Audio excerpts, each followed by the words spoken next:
Gardeners spend years debating which soil amendment works best, but sometimes the only way to know is to test it side by side. I set out to compare two materials that are often praised for completely different reasons: simple shredded cardboard and finely crushed biochar. Both are cheap, widely available, and said to improve soil in unique ways. What happened when I used them in the same garden bed challenged almost everything I thought I knew about soil building. Cardboard is nothing more than processed carbon. When laid into the soil, either as a sheet or shredded into pieces, it becomes food for fungi and worms. Over time it softens, breaks down, and turns into the kind of spongy matter that feeds soil life while smothering weeds. Its strength is in being temporary. Within 6 months to a year, it transforms into humus-like material that plants can immediately benefit from. Alright, so biochar, on the other hand, is carbon that's been burned at high temperatures with very little oxygen, locking it into a stable form. Unlike cardboard, it doesn't break down quickly. Instead, it acts as a long-term soil structure, holding water and nutrients in its pores for decades. Now, its strength is persistence, but only if it's prepared correctly. Raw biochar is often alkaline and can tie up nutrients unless it's pre-charged with compost tea, manure slurry, or even diluted urine before being applied to the garden. To see which one would deliver results faster, I went ahead and prepared two adjacent 1-meter square beds. In the first bed, I layered shredded cardboard about 5 centimeters deep, sprinkling a thin layer of grass clippings and soil on top to help weigh it down and attract decomposers. In the second bed, I applied biochar at a ratio of 1 part biochar to 10 parts soil, mixing it evenly throughout the top 15 centimeters. Before applying, I soaked the biochar in compost tea for 3 days so it carried active nutrients and microbes.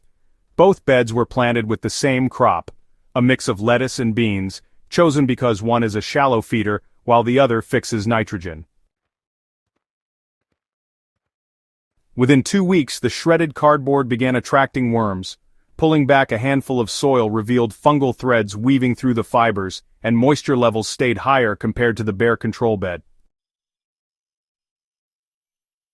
The lettuce in this section showed faster initial growth because the cardboard mulch reduced weed pressure and maintained soil dampness.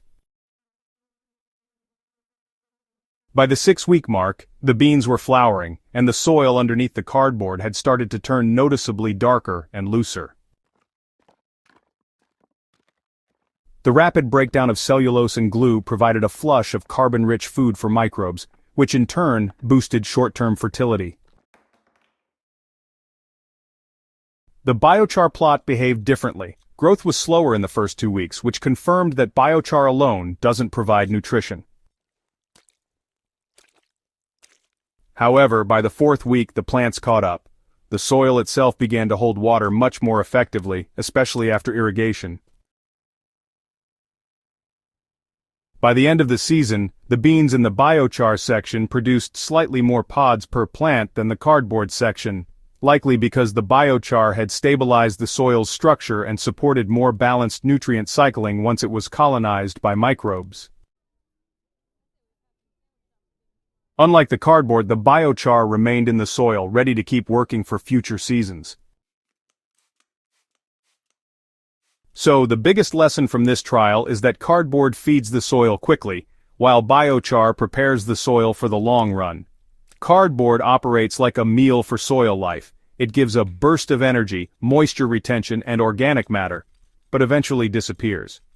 Biochar is more like building the soil's skeleton. It holds the framework together, offering a permanent improvement in aeration and nutrient retention, but without delivering its own food supply. Together they highlight the two different paths soil improvement can take: immediate fertility through organic decay, or structural stability through carbon permanence. For gardeners wanting quick results, shredded cardboard is a strong choice. Lay it in a 5 to 10 centimeter layer directly on beds, always covering it with clippings, straw, or a thin layer of compost to keep it moist and worm-friendly. For those wanting lasting soil improvement, biochar should be used sparingly but wisely.